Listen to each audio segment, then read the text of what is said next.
Hi, Lisa. Good morning. Good morning, Kevin. And you're tuning in from Munich, is that right?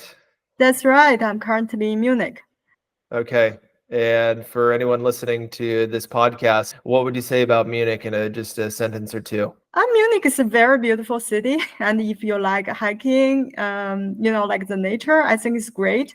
There are a lot of international companies here, so I think for international people who want to build their career and develop or really expand their life in Germany, I think it's a great city. Right. And there's a lot of American companies as well, like big corporations. You hinted there, international, and then the mountains. That's what I'm missing here in northern Germany. Hopefully, you like hiking and getting outdoors. Yeah, I really love it. So I really enjoy my experience here. Good. Lisa, thanks again for joining today. And we spoke off camera. Just want to get a little bit of a taste of your journey into coming to Germany, finding Immigrant Spirit, going through the program, and advancing in your career into being settled here and doing very well. So really appreciate again talking to you today. Your perspective is going to be valuable. Wondering about all the way back, how did you find Immigrant Spirit? And maybe talk a little bit about how it started for you, where you were. Right, yeah. Actually, it was a really interesting story because I remember since many years ago, I always when I was living in China, where my home country is, I always wanted to emigrate to another country, and Europe was always where my heart lies. And I tried myself already twice before, so I was in different countries, and I did my MBA studies in France. And in Sweden as well. But back then, now I look back, it's just because, I didn't have the right skill set, the right tools, and, didn't know how the process goes, right? Like with recruitment in Europe, I wasn't successful. So I really struggled, and that wasted so much time. So for years, my dream was not fulfilled. And at the time when I decided that I want to try my last time, and I decided on Germany because of the job seeker visa. And I was researching myself, and I came also to Germany for 3 months myself. I talked to a lot of different, like business contacts and companies, but I wasn't successful in securing a job. So I was really struggling. And I applied for a job seeker job, this visa, and it was only for 6 months, so there's a time limit also. So it was like there's a timeline. And then I was just feeling like I wouldn't be able to make it on my own within this timeline. And I was, of course, at that time looking for support and looking for resources. So I was looking at different resources on YouTube, and I found Immigrant Spirit, and I watched a lot of the videos, and I found it really interesting, and it taught me a lot about the German job market and how the recruitment goes here. Then I reached out to Immigrant Spirit, and then because I really didn't have any other way. I said at the time I wasn't so sure, but I thought, okay, I will give it a try, right? Like for the coaching, for the job search coaching. And then it was really helpful, like for the it's just having someone there to hold you accountable for your journey, and also to give you to give you a process and to give you a plan, so that I felt really much more confident in that way after I had the process. And so I continued with it, and within the 6 months I secured my first job. There you go. Just to confirm, so how many months did you have left on your job seeker visa when you found Immigrant Spirit? And then how long did it take after you started when you got your job? Right, yeah, good question. Because I actually, like I mentioned, I started first by myself, like a year ago. Before I come to Germany, I was preparing a lot of things, like very not really organized way, but like just here and there, with my own efforts. So I started a year before, and then after I joined the coaching program, I came to Germany, and I found my job within the first, I think, 3 months and a half. So I still had 2 months, 2 months half left on my visa. So it was actually, if I look it back from I joined the program, it was pretty quick, like 3.5 I months. see. Yeah. Okay. So at the time, the job seeker visa was only 6 months, and then now it's moved to a year. And you Mm. had already found Immigrant Spirit before you moved, so that you knew when you landed, you had to maximize that time, and you were able to find a job in your first 3 months in Germany. Was that right? Yeah, exactly. Yeah, like that's really good point, because now actually people have more time, but back then it was so short, and I had actually less than 6 months because of the COVID situation. I came right before the COVID, so it was super difficult situation. How did the program change the way you thought about getting a job now for your career? That's also a very interesting point, because like I mentioned, this was the first time I really used coaching, for my career or for my job search. And before, I had this like a misbelief, because for years I thought, okay, I will just try myself, or I know some friends or someone. I just asked them, like, oh, I'm looking for a job. Do you know some company that are recruiting? That was my approach, right? Like I either just directly applied randomly, or like asking someone without any clarity on what I really, like where I like my skill set fits in a country or in a job market. What is the right approach? How many, like companies I need to really proactively contact, and how to be proactive. I think I wasn't proactive. Now I look back, and with the coaching, working with, like Immigrant Spirit, I learned that it is, like actually it's like a sales process. I actually needed to be really structured in the way I target the companies, and I needed to generate like a company list and be really thoughtful in the message I send to get the results. So I learned really like a completely different approach. Right. Yeah, when I think back to it too, when we're just starting out, when we're coming out of university, you just sort of target the jobs that you think are fitting your background, and you just go after certain companies, and you don't know too much about how to do it. And so everyone tells you, well, this is how you apply to a job. You just do it, and you hope that you're the best fit and that you get called for an interview. And I also didn't really know to do anything outside of that hamster wheel, so to say. And so then I can agree with what you're saying. Then you learn about being a little bit more disciplined about it, like with your tracking, and Yeah. actually approaching people like a human being rather than just sending a paper off. Yeah. And then you think, okay, well, I could actually craft a message. If there is a platform that allows me to do it, I could approach the people first and make it about building the relationship first, Yeah. so that your CV means something after that, so that there's context when you do apply. There's a relevant conversation. Yeah. And so, yeah, I think that's great to hear that you realize that it takes some effort, and it takes like a lot of outside of the box thinking, right? Yeah, But it then, really, yeah. And like, for example, I think that's something would be interesting for our audience to hear, because since come to Germany, actually, I have been at 3 different companies in the role of recruiting. And also, like what I realize is, like, so many companies need people here. And, the hiring managers, they're always looking for people. Like, we were really like, a few occasions we were urgently looking for someone, but not finding the right candidates. And the thing is, like, if you're not proactive as a job candidate, you just wouldn't know. Some companies are really looking for people, like, because it's not always coming out so soon, like the job ads and stuff.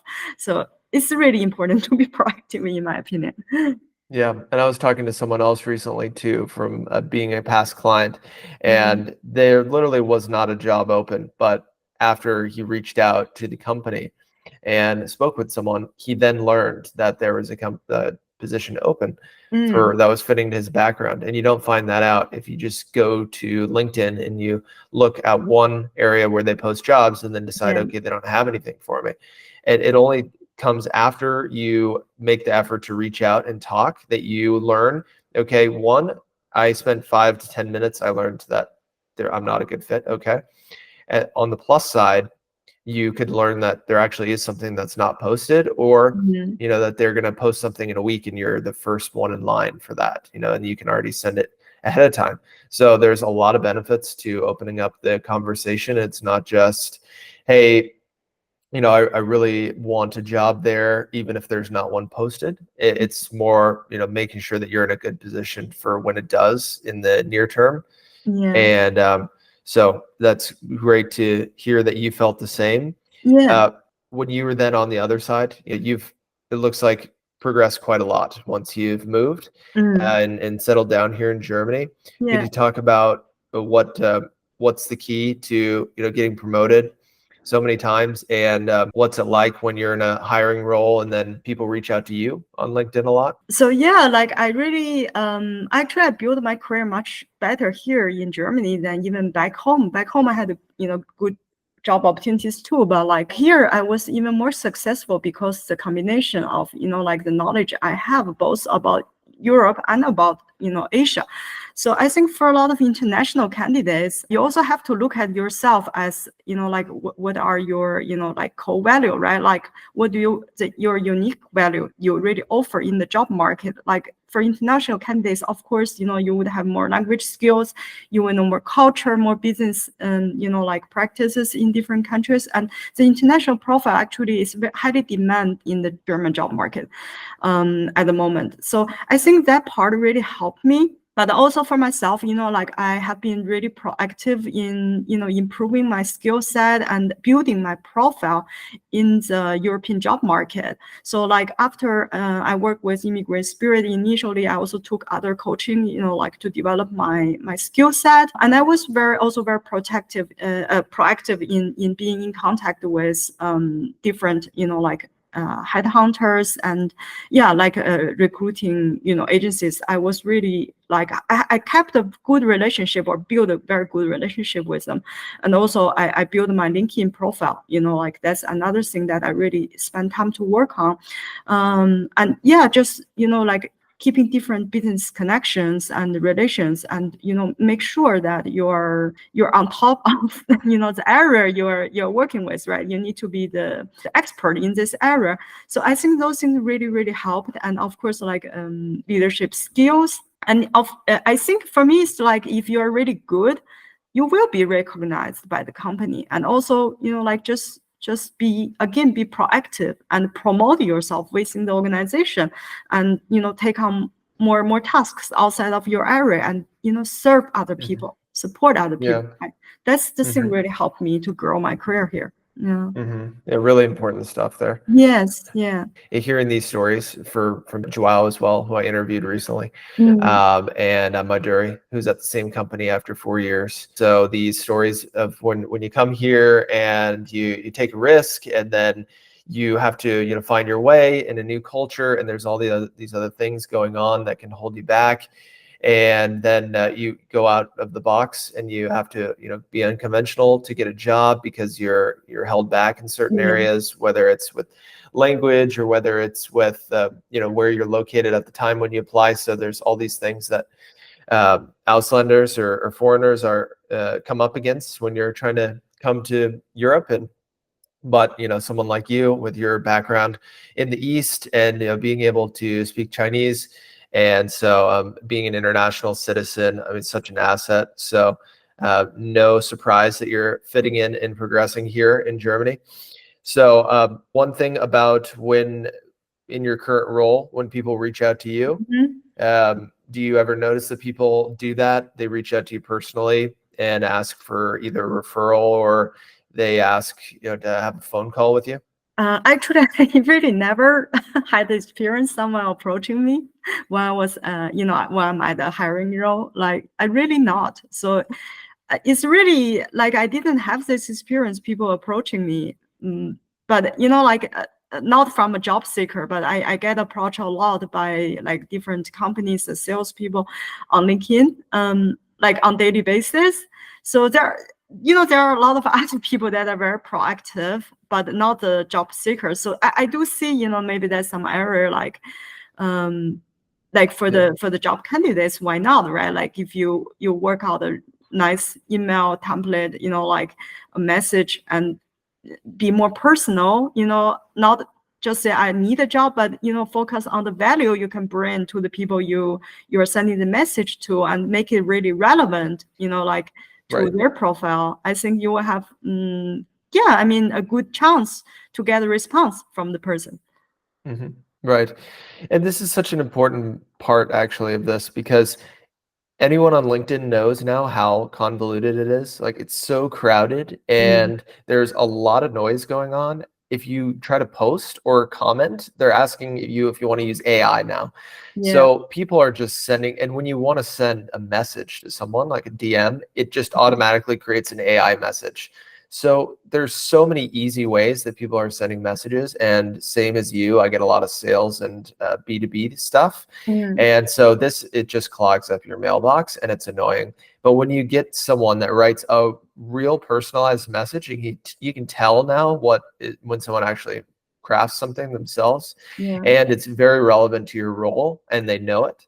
And you look at their profile, you can see that they're relevant to it.